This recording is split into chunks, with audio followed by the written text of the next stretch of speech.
சற்று முன் கிடைக்கப்பெற்ற மிக மிக முக்கியமான செய்தி ஒன்று வெளியாகியுள்ளது. திராவிட முன்னேற்றக் கழகம் 2026 சட்டசபை தேர்தலில் சுமார் 200 தொகுதிகளில் படுதோல்வியை தழுவும்.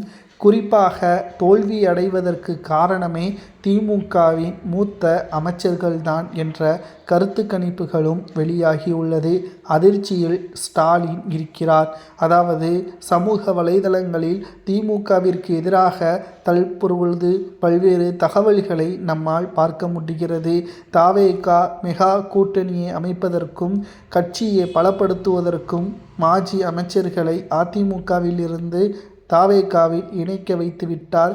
செங்கோட்டையனின் வரவு தவேகவிற்கு மிகப்பெரிய ஒரு பக்கபலமாக மாறிவிட்டது. இது மட்டுமல்ல, திமுகவின் உட்கட்சிகளில் பணத்திற்காக பல்வேறு மாற்றங்களை நிர்வாகிகள் செய்து வருகிறார்கள். நேற்று தொலைபேசியில் SIR படிவம் பற்றி மாவட்ட நிர்வாகியிடம் தொலைபேசியில் ஸ்டாலின் பேசியுள்ளார். ஆனால் என்னுடைய பதவியை பறித்துவிட்டார்கள். உங்களுக்கு தெரியாமல் கட்சியில் பல நடவடிக்கைகள் மேற்கொள்ளப்பட்டு வருகிறது. இதனால் தேர்தலில் திமுக தோல்வியடைவதற்கும் வழிவகுக்கும். உங்களது உடம்பை பார்த்து கொள்ளுங்கள். நிச்சயமாக களத்தில் நாம் வெற்றியடைவோம். எனது பதவியை பறித்தது கூட பரவாயில்லை. ஆனால் அது உங்களுக்கு தகவலை தெரியப்படுத்தாமல் இருக்கிறார்கள். என் மீது எந்த ஒரு தவறான குற்றச்சாட்டுகளும் இதுவரை பதிவு செய்யவில்லை.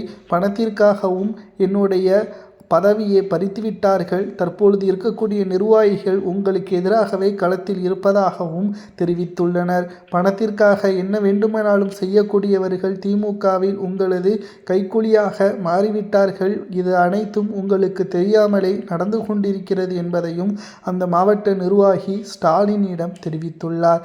இதனால் திமுகவில் நடக்கக்கூடிய உட்கட்சியின் பிரச்சனைகள் ஸ்டாலினுக்கு தெரியாமல் இருப்பதன் காரணமாகவும் மூத்த அமைச்சர்கள் பணத்திற்காக அடிமட்ட உறுப்பினர்கள் பதவிகள் வகிக்க விடாமலும் அவர்களுக்கு உயர் பதவிகள் திமுகவில் கிடைக்காதவாறும் செய்து வருகிறார்கள். இதனால் திமுகவின் அடிமட்ட தொண்டர்கள் களப்பணிகள் ஆற்றுவதில் தாமதம் ஏற்பட்டால் அது திமுகவின் வெற்றியையும் பாதிக்கும். ஏற்கனவே தமிழக மக்கள் திமுகவின் மீது கடுமையான கோபத்தில் இருப்பதன் காரணமாக இதை பயன்படுத்தி நிச்சயம் பிற கட்சிகள் வெற்றி வாய்ப்பை உறுதி செய்யும். தற்பொழுது இருக்கக்கூடிய கருத்து கணிப்பின் அடிப்படையில் திமுக 200 தொகுதிகளில் படுதோல்வியை தழுவும். அதற்கு காரணம் மூத்த அமைச்சர்களால் தான் என்ற செய்தி ஸ்டாலினுக்கு தெரிந்தால் அதிர்ச்சியாகி விடுவார் என்பதும் சமூக வலைதளங்களில் வைரலாக பரவி வருகிறது. இதை பற்றி உங்களது கருத்துக்களை கமெண்ட் வாயிலாக கூறுங்கள்.